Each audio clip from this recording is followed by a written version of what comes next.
I've been wanting to share my stories now for years. I just never found the right medium or the right person to share them with. And I'm sure that even sharing these, I risk lots of things. The biggest is probably having these shuffled in with fictitious and creepypasta stories. But that's okay if you don't believe me. I guess I should start with a little bit of background information on myself. You can call me Bill, but for 8 years, I worked as a ranger at the Yosemite National Park in the beautiful state of California. Nestled in the Sierra Nevadas, it's well over 1,200 square miles of land. All sorts of beautiful things to offer if you're a camper, hiker, outdoorsman, fisherman, or you just love spending your time out in nature. As for me, I've experienced far too many things that will keep me from ever wanting to go back to that career path. In fact, that's the main reason why I reached out to you. I have a plethora of stories that I wanted to share with you.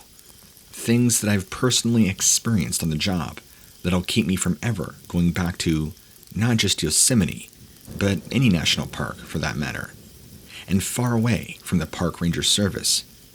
Now, before I start this, I had many colleagues too that had more, if not their fair share of strange, bizarre, and terrifying personal experiences. Like many other careers, we're just told to keep them quiet. The very first story of several that I'll share with you is when I experienced a tribe of wild hairy men. I know that sounds strange, but I don't know how else to describe them. Let me make it clear that I've also had Bigfoot run-ins too. Not even while on this job, more so in my past.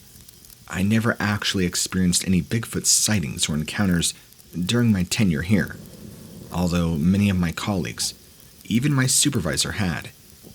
These were something else entirely. I strongly don't believe they were Bigfoot, but let me go ahead and explain the situation. It was the beginning of summer, and I had received a phone call about a hiker who had gone missing just that morning. I was given the coordinates of the last known location of where that hiker was. They had decided to go a few miles off trail, which is something we advise people never do. So, after going out scouting the area and looking, maybe not even an hour in, I began to hear this bizarre ritualistic type chanting. It sounded very strange and not even human. And as I look to where the sound is coming from, I see about 4 or 5 of these figures, which at first I mistook them for hikers until they got within range and made note of me and began running after me. Beings that I can only describe closely resembled men, except covered in hair like a bear, but around 5 to 6 feet tall. None of them were larger or taller than I was, and I'm 5'11". They also appeared to have makeshift primitive spears of some kind, like I had somehow encountered some unknown tribe of the Yosemite or the Sierra Nevadas. I had never heard of these before, but luckily I was able to get away in time without being mauled or who knows what. And while I don't think what I dealt with here was exactly supernatural, I have no reason why these men were covered in hair, kind of like that of a bear, or a Bigfoot, I guess. Their faces, too, looked completely human. Again, just covered from head to toe in total hair. It was easily one of the strangest, but not creepiest. And after telling my supervisor about it, they've had a few encounters with these hairy wild men, but not many. I'm one of the few that had. Some other stories I have is, well, I've seen strange objects in the sky. One evening, while patrolling one of the trails, this is probably the first and earliest experience that I've ever had, I saw this large black diamond just kind of levitating in the sky. It couldn't have been any more than 400 to 500 feet above ground. It was just kind of hanging there, looming in the sky, as if it was being held up by strings. It was incredibly strange. I had to ask myself if I was hallucinating, or if I was really seeing what I was.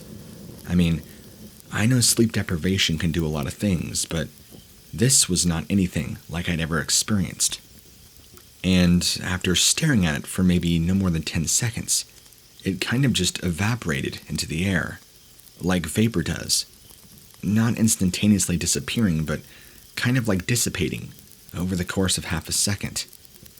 I kept that experience to myself for a very long time, maybe years before finally telling other colleagues, only to hear that they too have seen that strange black diamond. And then the more I put into research online, the more I realized that black diamond shape is very commonly seen all over, I guess, among UFO sightings. So that's what I take it as, a UFO sighting. Other strange things that I heard, for example, was sounds underground. I know that might sound weird, but there was a time in winter where a hiker had gone on a specific trail that I won't name, but had fallen and had become gravely injured. So I was assigned with the task of going to that trail and closing that portion off. It's not entirely uncommon for hikers or explorers to get injured. It happens. Just like how people go missing. It's unfortunate when it does, though, because it usually means that people are not following proper safety protocol. But it is what it is. So I'm there at the location, closing off the trail, and I hear this weird whooshing, vibrating, whirring sound, except it's coming from underneath me. I remember looking around, being extremely puzzled, trying to figure out where the noise is coming from because, at first, it appeared to be all around me, like it was omnipresent. The birds and all the sounds of the forest and nature had gone silent around me, which is probably the reason why I picked up on the sound. And as I listened closer, and even crouched down, I could hear that it was coming from directly underneath me. Now, something to note real quick. We're out in the Sierra Nevada mountains. There is no reason at all we should be hearing this kind of mechanical whirring sounds from underneath the ground. It sounded deep too. It wasn't like it was just underneath the surface, and you could dig maybe a foot or two and get to the source.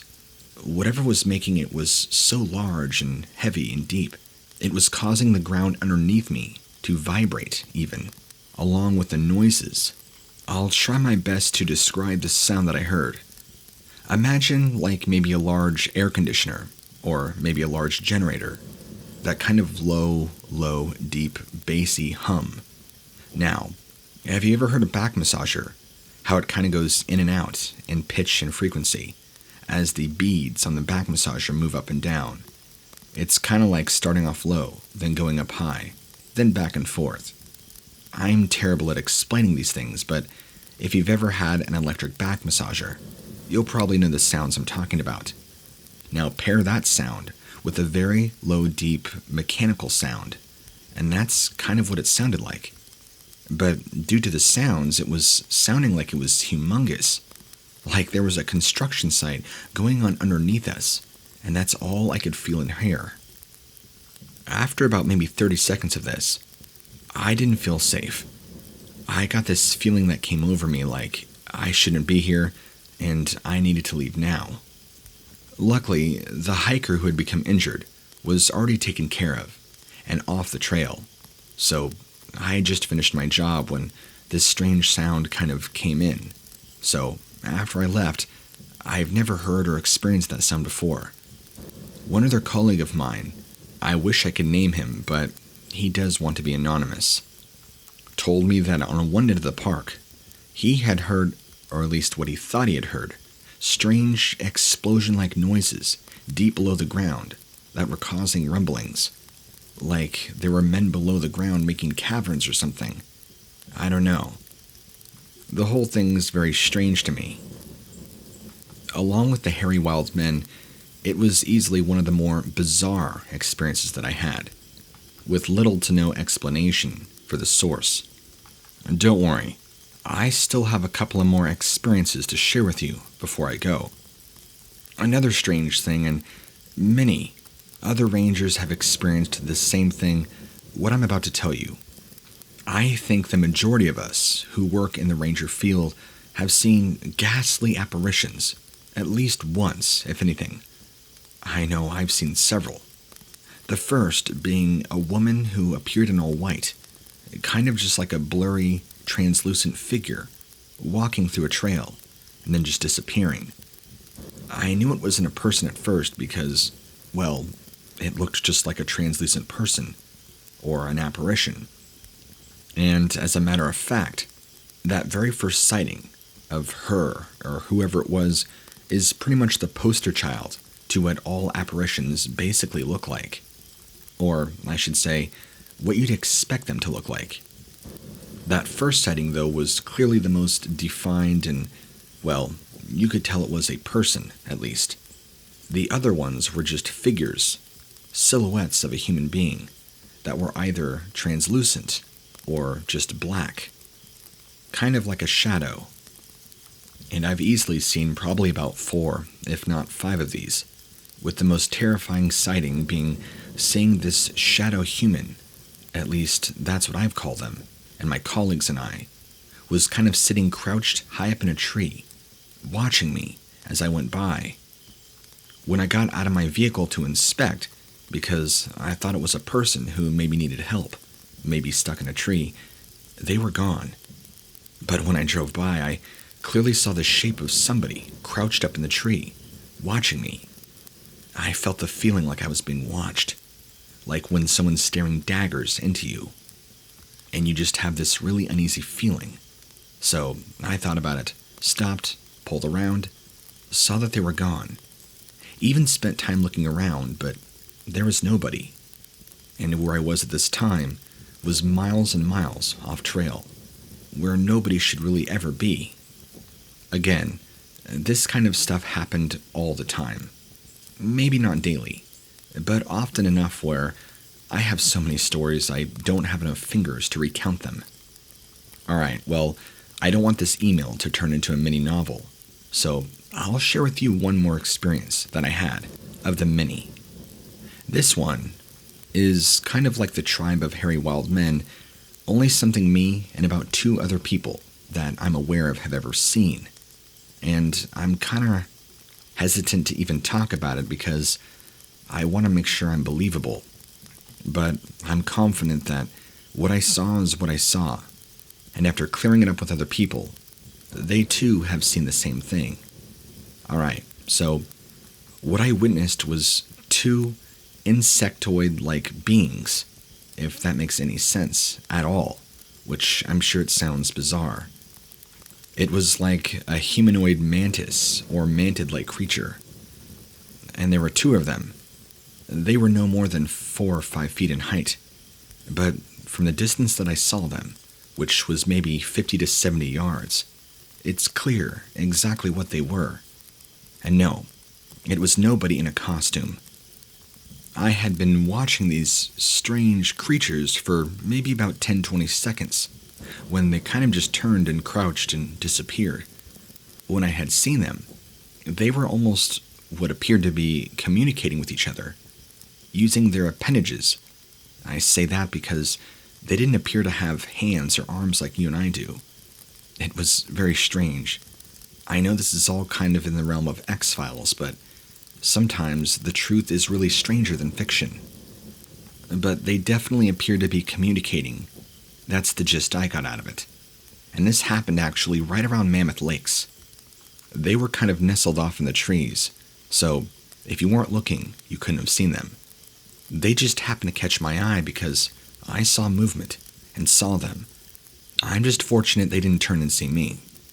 Anyway, I hope these stories have suited you, and if you'd like to know more, just kindly send me an email back, and I'll share with you tons more stories.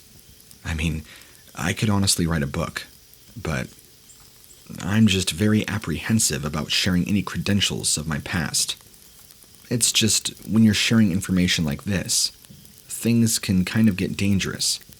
I've heard of stories where people being approached, telling them not to ever talk about this again. So, I hope you understand why I'm a bit nervous, and I would kind of like to see how these stories go with you. Anyway, I wish you the best, and again, just let me know if you want me to share more stories with you and your audience. Thank you.